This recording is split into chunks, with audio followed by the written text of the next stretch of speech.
Talagang naging abala ako sa paggawa ng aking tungkulin at hindi pa ako naharap sa anumang pagpupungos at pagdidisiplina sa loob ng napakahabang panahon. Bawat araw, bukod sa aking mga regular na spiritual na devotional, pagkain at pag-inom ng mga salita ng Diyos at pakikinig sa mga himno, ginagawa ko lang ang tungkulin ko.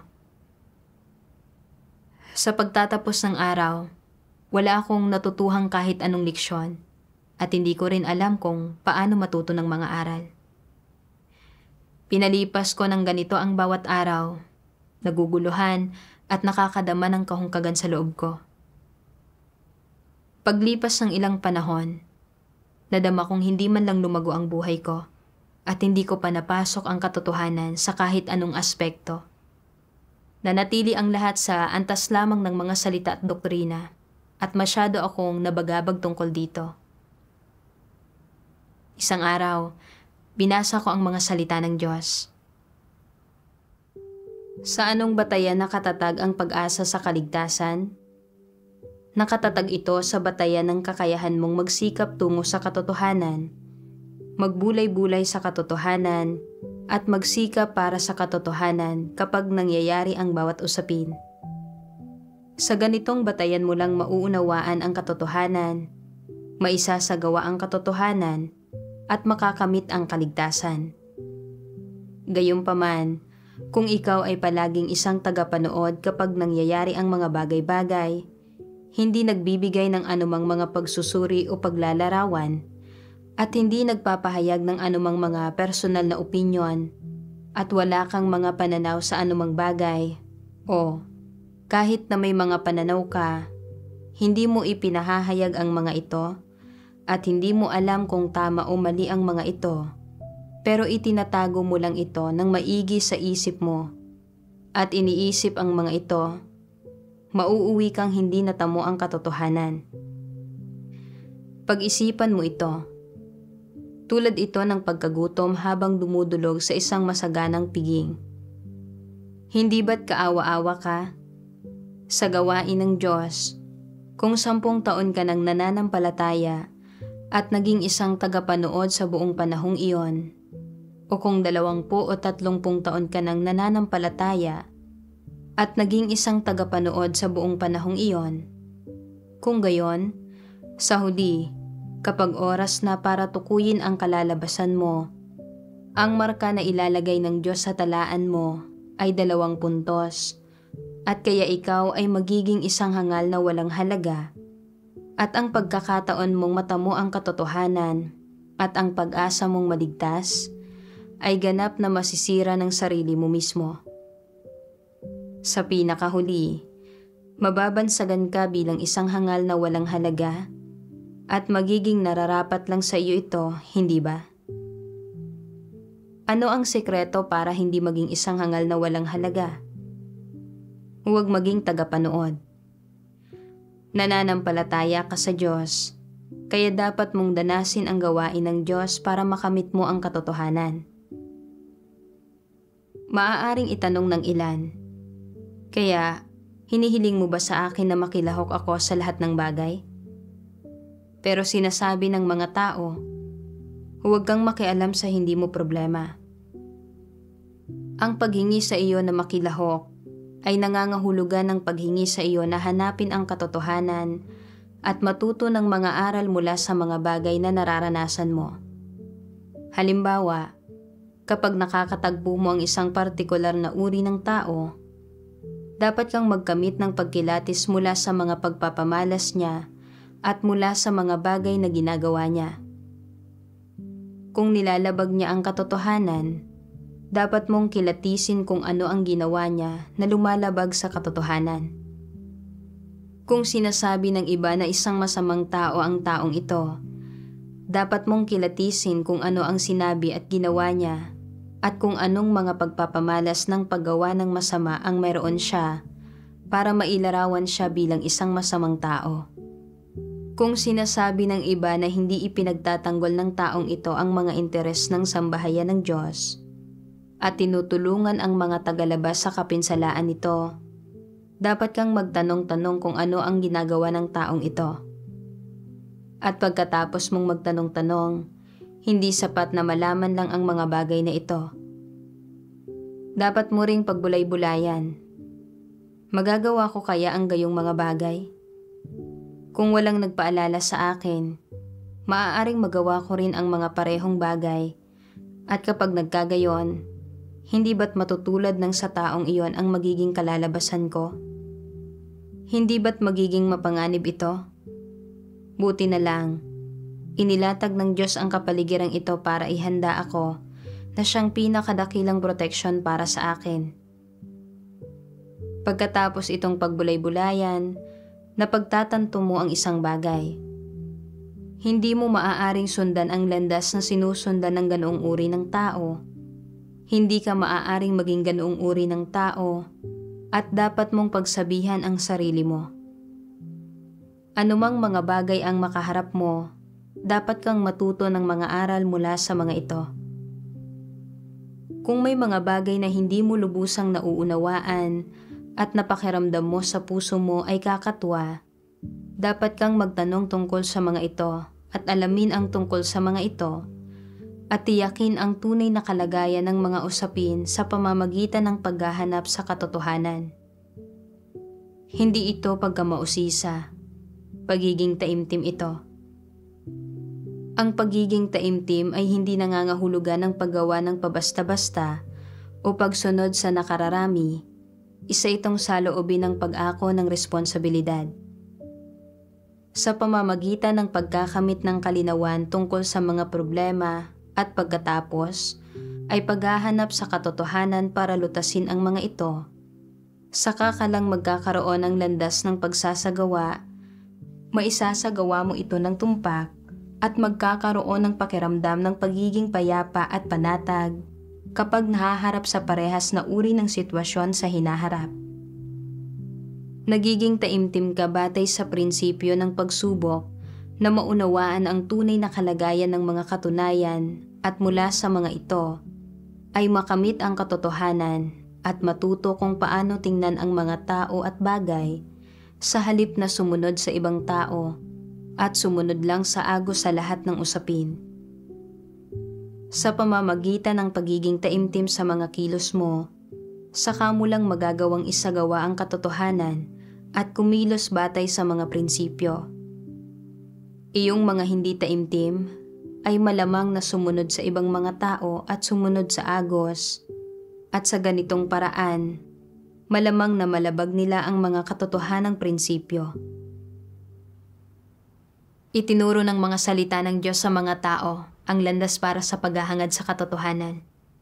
Iyon ay ang matuto ng mga aral mula sa mga tao, pangyayari, at bagay-bagay na nakakatagpo natin araw-araw.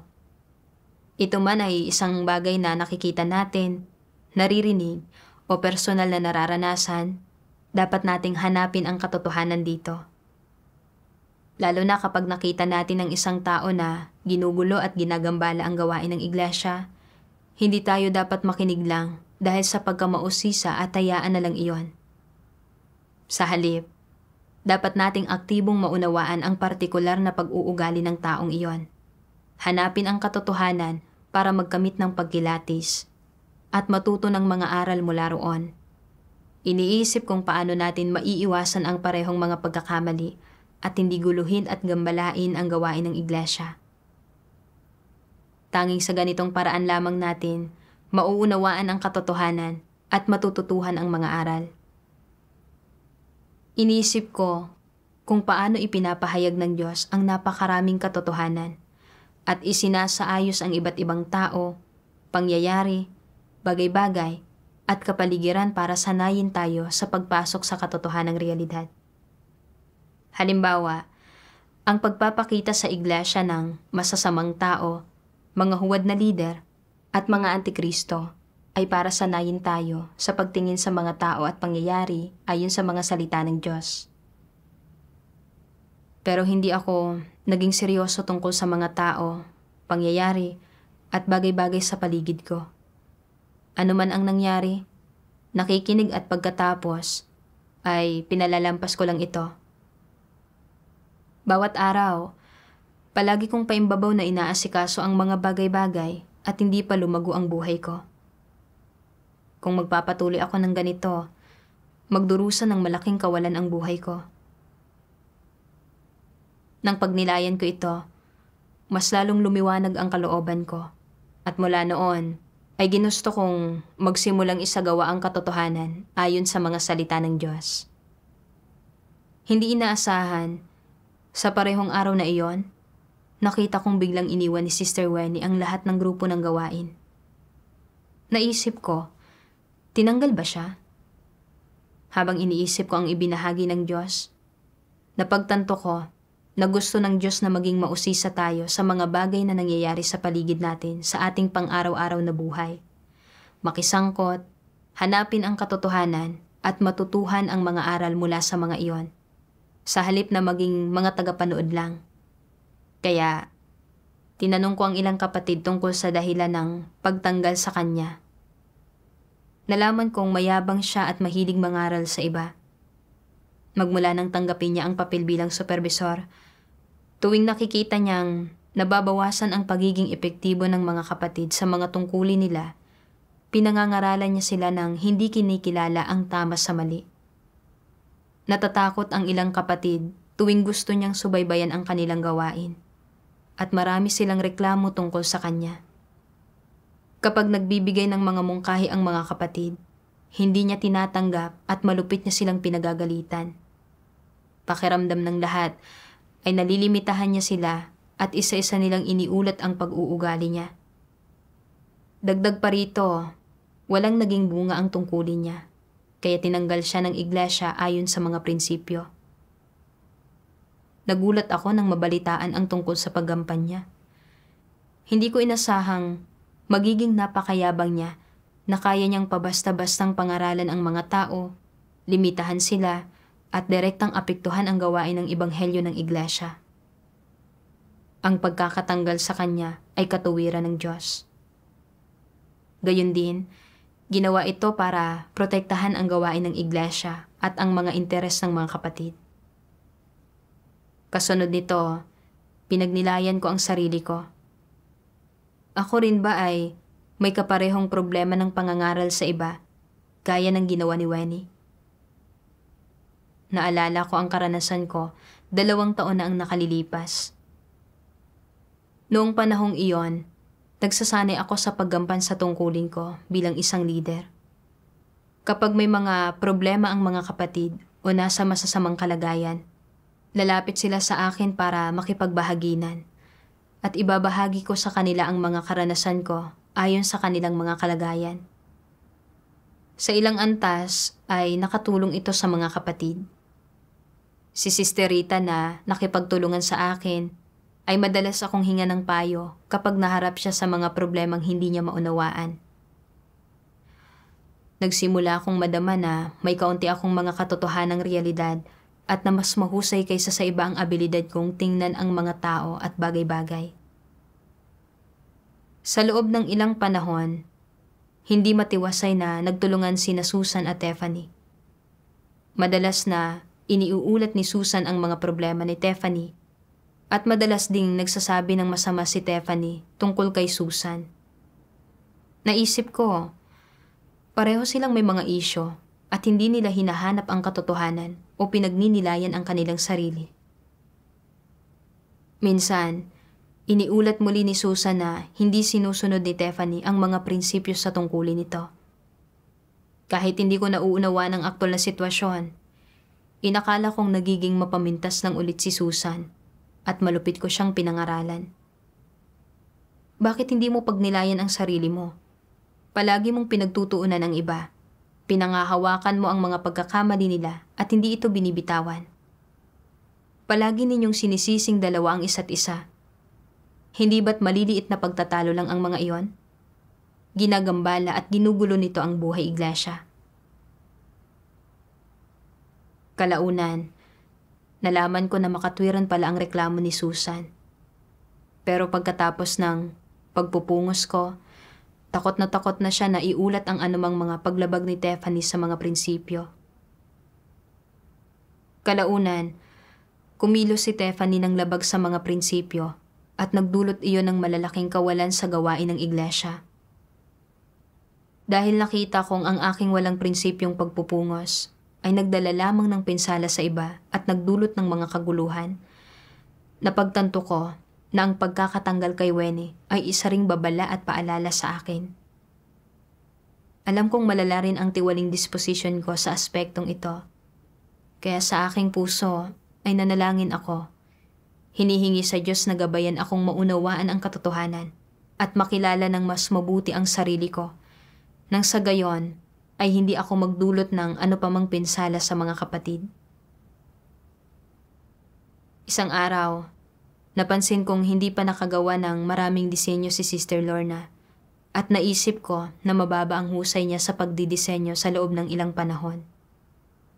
Binigyan ko na siya dati ng ilang magagandang teknika at paraan, pero hindi pa rin masyadong bumuti ang husay niya. Nadama kong ginagampanan lang niya ang kanyang tungkulin nang walang kahit anong pasanin, hindi nagsisikap na humusay.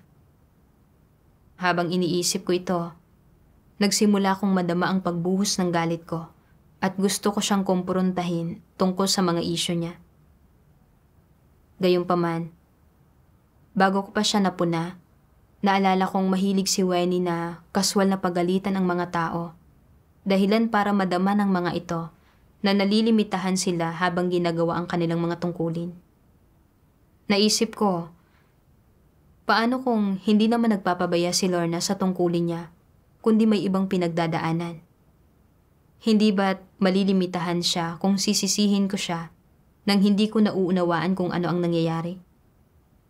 Dapat ko munang tanungin ang tungkol sa tungkulin niya. Noon ko nalaman na talagang gustong gawin ni Lorna ng maayos ang tungkulin niya. Pero dahil sa mas mahina niyang kakayahan at kawalan ng pagkaarok sa mga prinsipyo, madalas siyang naiipit sa ilang detalye.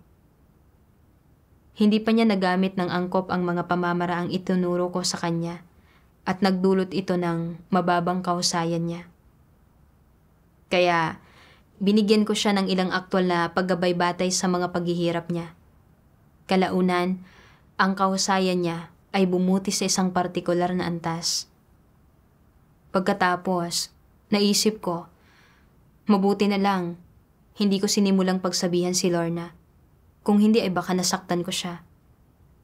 Kaya, hinanap ko ang katotohanan at pinagnilayan ang mga isyu sa loob ko. Sa aking espiritual na devotional, nabasa ko ang mga salita ng Diyos. Magagawa mo bang ipaunawa sa mga tao ang katotohanan at mapapasok sa realidad kung nangangaral ka lang ng mga salita at doktrina para turuan at pungusan sila? Kung hindi praktikal ang ibinabahagi mo, kung pawang mga salita at doktrina lamang ang mga ito, kahit gaano mo pa sila pungusan at turuan, mauuwi lang ito sa wala. Sa tingin mo ba na kapag natatakot ang mga tao sa iyo at sinusunod nila kung anong sabihin mo sa kanila at hindi sila naglalakas loob na tumutol, ay nangangahulugan na nauunawaan nila ang katotohanan at nagiging mapagpasakop? Isa itong malaking pagkakamali. Hindi ganoon kadali ang buhay pagpasok. Ang ilang leader ay parang isang bagong tagapamahala na sumusubok na magkaroon ng malakas na impresyon. Sinusubukan nilang ipatupad ang bago nilang taglay na awtoridad sa mga hinirang ng Diyos upang magpasakop ang lahat sa kanila. Iniisip na mas mapapadali nito ang kanilang trabaho. Kung wala kang katotohanang realidad, hindi magtatagal ay mabubunyag ang iyong totoong tayog, malalantad ang mga tunay mong kulay, at maaaring itiwalag ka. Sa ilang administratibong gawain, katanggap-tanggap ang kaunting pagpupungos at pagdidisiplina. Ngunit kung wala kang kakayahang magbahagi ng katotohanan, sa huli, hindi mo pa rin magagawang lutasin ang mga problema at maaapektuhan nito ang mga resulta ng gawain. Kung kahit ano pang mga isyu ang lumitaw sa iglesia, patuloy kang naninermon sa mga tao at naninisi, kung ang ginagawa mo lang ay umasta ng pagalit, ito ang tiwali mong disposisyon kung gayon na ibinubunyag ang sarili nito at naipakita mo ang pangit na itsura ng iyong katiwalian. Kung palagi mong iniaangat ang iyong sarili at sinesermonan ang mga tao ng ganito, sa paglipas ng panahon, hindi makakatanggap ang mga tao ng panustos ng buhay mula sa iyo. Wala silang anumang makakamit na praktikal at sa halip ay mamumuhi at masusuklam sila sa iyo. Dagdag pa rito, magkakaroon ng ilang tao na matapos mong maimpluwensyahan dahil sa kawalan ng pagkakilala, ay manenermon din sa iba at pupungusan sila. Magagalit din sila at iinit ang kanilang mga ulo. Hindi lang sa hindi mo magagawang lutasin ang mga problema ng mga tao, mauudyukan mo rin ang kanilang mga tiwaling disposisyon. At hindi ba't iyon ay pag-akay sa kanila sa landas tungo sa kapahamakan? Hindi ba't isa itong masamang gawain? Ang isang leader ay pangunahing dapat manguna sa pamamagitan ng pagbabahagi tungkol sa katotohanan at pagtutustos ng buhay. Kung palagi mong iniaangat ang iyong sarili at sinesermonan ang iba, magagawa ba nilang maunawaan ang katotohanan? Kung gagawa ka sa ganitong paraan sa loob ng ilang panahon, kapag malinaw nang nakikita ng mga tao kung ano ka talaga, iiwanan ka nila. Madadala mo ba ang mga tao sa harap ng Diyos sa pamamagitan ng paggawa sa ganitong paraan? Tiyak na hindi. Ang magagawa mo lang ay sirain ang gawain ng iglesia at maging sanhi para kamuhian at iwanan ka ng lahat ng taong hinirang ng Diyos. Mula sa mga salita ng Diyos, naunawaan ko na sa paggawa ng gawain natin, hindi natin pwedeng basta-basta pungusan at pangaralan ang mga tao. Dapat nating isaalang-alang ang aktwal na kalagayan at tunay na sitwasyon. Kung ang usapin ay kinasasangkutan ng pagambala at panggugulo sa gawain ng iglesia o pagpinsala sa mga interes ng sambahayan ng Diyos, kung gayon, pwedeng pungusan o tanggalin at ilipat ang isang tao. Gayunpaman, kung hindi nauunawaan ng isang kapatid ang mga katotohanang prinsipyo, nagdudulot ng ilang paglihis at problema sa paggawa ng kanyang mga tungkulin, o ang kanyang tiwaling disposisyon ay umahantong na maging mahina ang mga resulta ng paggawa niya sa kanyang mga tungkulin. Kung gayon, dapat nating ibahagi pa ang katotohanan at magbigay ng tagubilin at tulong. Tinutulutan siyang makita ang mga isyu niya at magkaroon ng isang landas ng pagsasagawa. Kung palagi tayong magagalit at mangangaral sa mga tao anuman ang sitwasyon o kalagayan, hindi lamang nito mabibigong malutas ang kanilang mga aktwal na problema at paghihirap, kundi mapipigilan din sila nito at negatibong maaapektuhan ang gawain. Halimbawa, noong makita kong hindi pa umusad ang kahusayan ni Lorna sa paggawa ng kanyang tungkulin at hindi pa siya nagkaroon ng higit na pagsulong ng ilang panahon, ipinalagay kong hindi niya ito isinasa puso at sa loob ko ay nagbunyag ako ng pagkamainiti ng ulo at gusto kong turuan siya ng leksyon. Pero ang totoo, gusto niya ring gawin ng maayos ang kanyang tungkulin. Meron nga lang siyang mas mababang antas ng kakayahan at hindi niya lubos na naarok ang mga prinsipyo na nagdulot sa kanya ng mababang kahusayan sa paggawa nito. Ang kailangan niya ay higit na tulong mula sa akin. Kung pinungusan at pinangaralan ko ang mga tao ng hindi isinasaalang-alang ang kalagayan o ang kakayahan at tayog ng bawat tao, hindi lang ako mabibigong tulungan sila, kundi maaaring malimitahan ko sila, nagdudulot para maging negatibo sila at malugmok sa depresyon at hindi magawang gampanan ng wasto ang tungkulin nila. Hindi ba't nakakagulo ito? Paglipas ng panahon, malamang na makikilatis ako ng mga kapatid at tatanggihan ako. Ipinaalala nito sa akin si Wenny. Tuwing nakikita niyang ginagawa ng mga kapatid ang mga bagay-bagay nang hindi naaayon sa mga gusto niya o nakakagawa ng mga bahagyang pagkakamali sa kanilang gawain, igigiit niya ang katayuan niya at pinapangaralan sila. na dahilan kaya nadama nilang nalilimitahan sila. Kaya natatakot ang mga kapatid tuwing nababalitaan nilang darating si Wenny para tingnan ang kanilang gawain. Dahil sa kanyang pabasta-bastang pagpupungos, seryoso niyang nagambala at nagulo ang gawain ng Ebanghelyo. Nagdudulot ng laganap na pagrereklamo at maraming ulat laban sa kanya. Kalaunan, tinanggal siya ng iglesia batay sa prinsipyo. Ipinakita nito na ang hindi pagkilos ng ayon sa katotohanan at pangangaral sa mga tao ayon sa sariling kalooban ng isang tao ay pwedeng humantong sa napakasiseryosong kahihinatnan.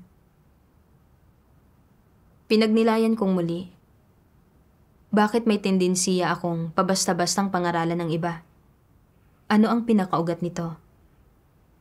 Kaya, naghanap ako ng mga may kaugnayang salita ng Diyos at nakita ko ang siping ito. Pagmamataas ang ugat ng tiwaling disposisyon ng tao. Kapag mas mapagmataas ang mga tao, mas hindi sila makatwiran, at kapag mas hindi sila makatwiran, mas malamang na lumaban sila sa Diyos. Gaano kaseryoso ang problemang ito? Hindi lang itinuturing ng mga taong may mapagmataas na disposisyon ang lahat ng iba pa bilang mas mababa kaysa sa kanila, kundi ang pinakamasama, wala silang pagsasaalang-alang sa Diyos at wala silang pusong may takot sa Diyos. Bagamat maaaring mukhang naniniwala sa Diyos ang ilang tao at sinusunod siya, ni hindi nila siya itinuturing na Diyos. Pakiramdam nila palagi ay taglay nila ang katotohanan at napakataas ng tingin nila sa kanilang sarili. Ito ang diwa at ugat ng mapagmataas na disposisyon at nagmumula ito kay Satanas. Kaya, kailangang malutas ang problema ng kayabangan. Ang pakiramdam na mas magaling ka kaysa sa iba, maliit na bagay iyan. Ang kritikal na issue ay na nakakapigil sa isang tao ang kanyang mapagmataas na disposisyon na magpasakop sa Diyos, sa kanyang kataas-taasang kapangyarihan at sa kanyang mga pagsasaayos. Laging hilig ng ganitong tao na makipagpaligsahan sa Diyos para sa kapangyarihan at kontrol sa iba. Ang ganitong tao ay walang may takot sa Diyos na puso ni katiting, ni hindi niya mahal ang Diyos o nagpapasakop sa Kanya. Ang mga taong mapagmataas at may labis na pagtingin sa sarili, lalo na iyong mga nawalan na ng katwiran sa sobrang mapagmataas, ay hindi kayang magpasakop sa Diyos sa kanilang pananampalataya sa Kanya at sarili pa nga nila ang kanilang itinataas at pinatutotohanan. Ang gayong mga tao ang pinakalumalaban sa Diyos at talagang hindi nagtataglay ng may takot sa Diyos na puso. Kung nais ng mga tao na magkaroon ng may takot sa Diyos na puso, kailangan muna nilang lutasin ang mapagmataas nilang disposisyon. Habang mas masinsinan mong nilulutas ang mapagmataas mong disposisyon, mas lalong magkakaroon ka ng pusong may takot sa Diyos at saka ka lang makakapagpasakop sa Kanya at makakapagtamo ng katotohanan at makikilala siya. Ang mga nagkakamit lamang ng katotohanan ang siyang tunay na tao. Pagkatapos kong basahin ang mga salita ng Diyos, napagtanto ko na ang tendensiya kong pabasta-bastang pangaralan ang mga tao ay umusbong mula sa aking mayabang at palalong disposisyon. Ang kayabangan at kapalaluang ito ay nangangahulugang nabigo ako na makatwirang himayin ang kalikasan ng mga sitwasyong nakakaharap ko. Hindi ko talaga naunawaan ang pinanggalingan ng mga isyu at tiningnan ko ang mga tao at pangyayari batay sa sarili kong mga karanasan at imahinasyon. Masyado kong pinagkakatiwalaan ang sarili kong paghusga. Pabasta-bastang nagbibigay ng hatol sa mga tao at pinangangaralan sila. Sa pagninilay ko noong ginagawa ko ang tungkulin bilang isang leader, nakita ko na dahil kaya kong ibahagi ang katotohanan at lutasin ang ilang problema, at ang mga sister na nakasama ko ay madalas na lumalapit sa akin para hanapin at talakayin ang mga isyong hindi nila makilatis. Nagsimula akong madama na ang abilidad kong tingnan ang mga tao at bagay ay mas mahusay kaysa sa iba. Kaya kinuha ko ito bilang kapital at nagsimula akong maging mayabang. Halimbawa, noong iniulat ni Susan na mayroong mga isyu sa paggampan ni Tiffany sa kanyang tungkulin, sa ilalim ng normal na mga sitwasyon, dapat ay inunawa ko muna at kinumpirma ang sitwasyon. At pagkatapos, ay nagbahagi ako para tugunan ito ayon sa mga aktwal na pangyayari. Gayunpaman, hinusgahan ko ang sitwasyon ayon sa personal kong opinyon. Dahil nakikita kong madalas na hindi matiwasay na magtulungan ang dalawa at hindi nila alam kung paano pagnilayan ang sarili nila kapag lumilitaw ang mga usapin. Kaya ang naging conclusion ko ay naudyukan ng pagkamainitin ng ulo ang ulat ni Susan tungkol kay Tiffany. At na siya ay mapamintas lang at pinagsabihan ko si Susan ng hindi man lang sinubukang alamin kung sino ang nasa tama at kung sino ang nasa mali.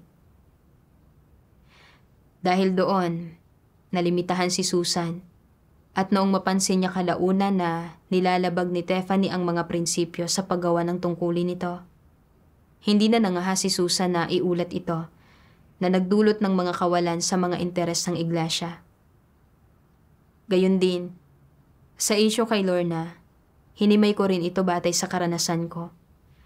Inaakala ko na dahil nagabayan ko na siya pero hindi pa rin siya umuunlad, malamang na ito ay dahil sa hindi niya isinasapuso ang tungkulin niya. Munti ko na siyang pagalitan dulot ng mayabang kong disposisyon na malamang ay naging dahilan para malimitahan at magdalamhati siya. Dahil dito, napagtanto ko na napakalala ng mayabang kong disposisyon. Tinatrato ko ang mga tao batay sa mga sarili kong imahinasyon. Itinuturing kong mga katotohanang prinsipyo ang aking mga pamantayan ng pagsukat. Talagang hindi makatwiran ang kayabangan ko. Sa susunod, sa tuwing mahaharap ako sa mga isyu sa darating na panahon, dapat kong harapin ang mga iyon ng may isang may takot sa Diyos na puso. Lumalapit muna sa Diyos para mas maghanap pa at ganap na nauunawaan ang mga isyu ng mga kapatid. Hindi ako pwedeng pikit matang gumawa ng mga konklusyon o pabasta-bastang pagsabihan ang mga tao batay sa aking mayabang na disposisyon dahil may posibilidad ito na hindi lamang makapinsala sa mga kapatid, kundi magambala at magulo rin ang gawain ng iglesia at salungatin ang disposisyon ng Diyos. Pagkatapos niyon, hinanap ko na ang katotohanan para lutasin ang aspektong ito ng aking tiwaling disposisyon. Sa aking paghahanap, binasa ko ang mga salita ng Diyos. Kahit papaano, ang hinirang na mga tao ng Diyos ay dapat magtaglay ng konsensya at katwiran at makisalamuha, makihalubilo, at makipagtulungan sa iba ayon sa mga prinsipyo at pamantayang hinihingi ng Diyos sa mga tao.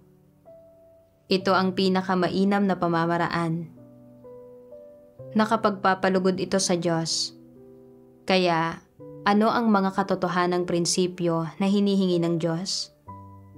Na maging maunawain ang mga tao sa iba kapag ang iba ay mahina at negatibo, maging mapagsaalang-alang sa pasakit at mga paghihirap, at pagkatapos ay mag-usisa sa mga bagay na ito, mag-alok ng tulong at suporta, at basahan sila ng mga salita ng Diyos para tulungan silang malutas ang kanilang mga problema, binibigyang daan silang makaunawa sa mga layunin ng Diyos at huminto sa pagiging mahina at dinadala sila sa harap ng Diyos. Hindi ba't naaayon sa mga prinsipyo ang ganitong paraan ng pagsasagawa? Ang pagsasagawa sa ganitong paraan ay naaayon sa mga katotohanang prinsipyo. Natural na ang ganitong mga uri ng ugnayan ay mas lalo pang naaayon sa mga katotohanang prinsipyo.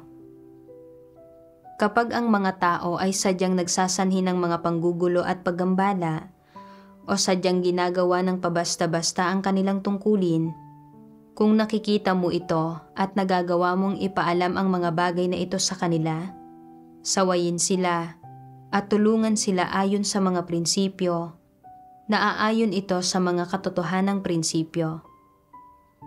Kung magbubulag-bulagan ka o kukonsintihin mo ang pag-uugali nila at pagtatakpan sila, at kung aabot ka pa nga sa pagsasabi ng magagandang bagay para purihin at hangaan sila, ang ganitong mga paraan ng pakikisalamuha sa mga tao, pagharap sa mga isyu, at pangangasiwa sa mga problema ay malinaw na salungat sa mga katotohanang prinsipyo at walang batayan sa mga salita ng Diyos. Kaya, ang mga paraang ito ng pakikisalamuha sa mga tao at pagharap sa mga isyu ay malinaw na diwasto at talagang hindi ito madaling matuklasan kung hindi hihimayin at kikilatisin ang mga ito ayon sa mga salita ng Diyos. Paano tinatrato ng Diyos ang bawat isang tao? Ang ilang tao ay kulang sa gulang ang tayog o bata pa o maikling panahon pa lamang nananalig sa Diyos o hindi masama ang kalikasang diwa, hindi mapag-isip ng masama, kundi ay medyo mangmang lang sila o kulang sa kakayahan. O nasa ilalim sila ng napakaraming pagpigil at hindi pa nauunawaan ang katotohanan, hindi pa nagkakaroon ng buhay pagpasok, kaya hindi nila maiwasang gumawa ng mga kahangalan o mangmang na mga pagkilos. Ngunit hindi tumutuon ang Diyos sa lumilipas na kahangalan ng mga tao. Tumitingin lamang siya sa puso nila. Kung desidido silang hangarin ang katotohanan, tama sila kung gayon, at kapag ito ang kanilang layon, nagmamasid sa kanila ang Diyos, naghihintay, at nagbibigay ng panahon at mga pagkakataon para makapasok sila. Hindi sila tatanggihan ng Diyos dahil sa iisang pagsalangsang. Iyon ay isang bagay na mga tao ang madalas gumagawa. Hindi kailanman tinatrato ng Diyos ang mga tao ng ganoon. Kung ang Diyos ay hindi tinatrato ang mga tao sa ganoong paraan, bakit tinatrato ng mga tao ang iba ng ganoon? Hindi ba ipinapakita nito ang kanilang tiwaling disposisyon? Iyan mismo ang kanilang tiwaling disposisyon. Kailangan mong tingnan kung paano tinatrato ng Diyos ang mga taong mangmang at hangal, kung paano niya tinatrato ang mga kulang sa gulang ang tayog, kung paano niya tinatrato ang normal na mga pagpapakita ng tiwaling disposisyon ng sangkatauhan, at kung paano niya tinatrato yaong mga may masamang hangarin.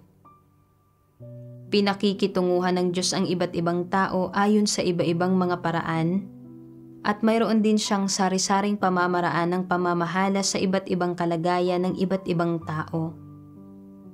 Dapat mong maunawaan ang mga katotohanan ito. Kapag naunawaan mo na ang mga katotohanan ito, malalaman mo na sa gayon kung paano danasin ang mga bagay-bagay at tratuhin ang mga tao ayon sa mga prinsipyo. Pagkatapos kong basahin ang mga salita ng Diyos, napagtanto ko na magkakaiba ang kakayahan at tayog ng bawat tao. At magkakaiba rin ang mga pinanggalingan at kapaligiran kung nasaan sila sa iba't ibang oras. Gayon din ang kanilang mga kalagayan at paghihirap. Bagamat lahat sila ay may mga isyu at paglihis sa paggawa ng mga tungkulin, ang kalikasan ng mga problemang ito ay magkakaiba.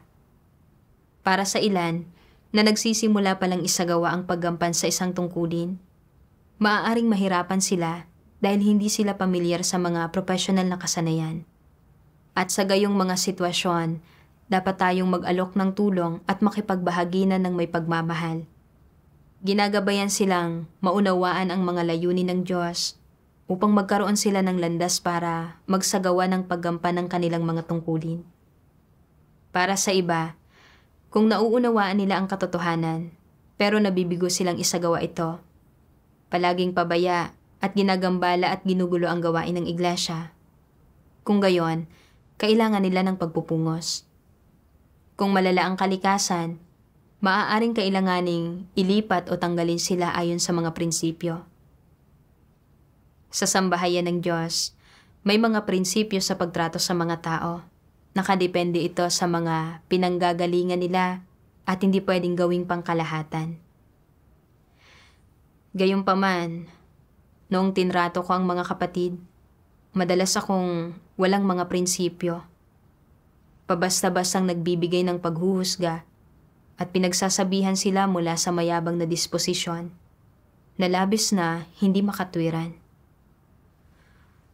Noong pagnilayan ko ang tungkol kay Sister Susan, bagamat nagkaroon siya ng pagkiling laban kay Tiffany, dapat ay kinumpirma ko muna kung totoo ba o hindi ang ulat niya tungkol kay Tiffany na nilalabag nito ang mga prinsipyo sa tungkulin nito. Kung pinangasiwaan ko ang sitwasyon bilang pamimintas lang ng hindi ito nauunawaan, hindi lamang nito mabibigong matulungan si Susan, kundi magdudulot din ito sa kanya ng pinsala at limitasyon. Gayon din, bagamat mababa ang kausayan ni Sister Lorna sa paggawa niya ng kanyang tungkulin, kailangan kong maunawaan kung dahil ba ito sa kanyang kakulangan sa kakayahan o dahil pabaya siya at walang malasakit sa paggawa ng tungkulin niya. Dapat muna akong magkamit ng malinaw na pangunawa at pagkatapos ay pangasiwaan ito ayon sa mga prinsipyo. Ang paghusga batay lamang sa mga hitsura at paggawa agad ng konklusyon ay hindi lamang mabibigong makatulong sa iba, kundi maaari ding maging dahilan para maging mas negatibo at pasibo pa sila. Ngayong nauunawaan ko na ang ilang mga prinsipyo sa pagtrato sa mga tao, sa hinaharap ay kailangan kong isagawa ang pagtrato sa mga kapatid ng ayon sa mga salita ng Diyos.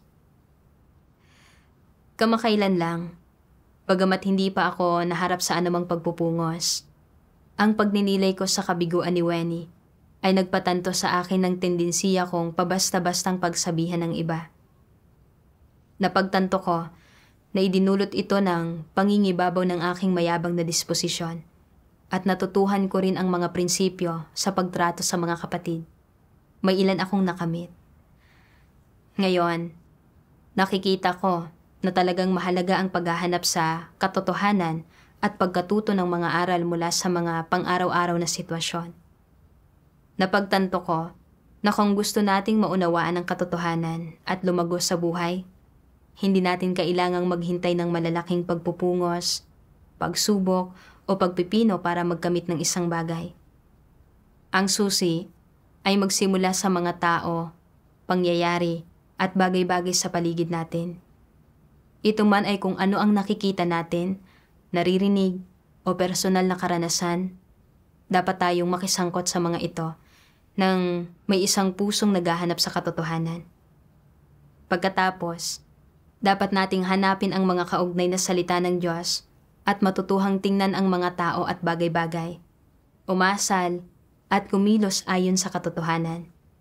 Sa ganitong paraan, ang ating buhay ay pwedeng patuloy na lumago.